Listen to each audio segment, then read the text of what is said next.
السلام علیکم ورحمۃ اللہ وبرکاتہ۔ گناہوں پر 8 گواہ۔ قیامت کے دن ہر انسان کے گناہوں پر 8 گواہ پیش ہوں گے۔ پہلا گواہ جس جگہ بندے نے گناہ کیا ہوگا وہ جگہ، وہ زمین کا ٹکڑا قیامت کے دن اس کے خلاف گواہی دے گا۔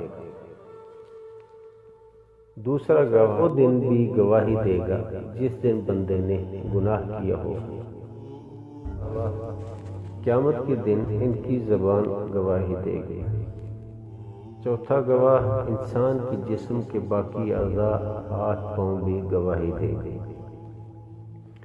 پانچواں گواہ 2 فرشتے جو تم پر نگران مقرر ہیں، جو معزز ہیں، لکھنے والے ہیں، جو کچھ تم کرتے ہو وہ جانتے ہیں۔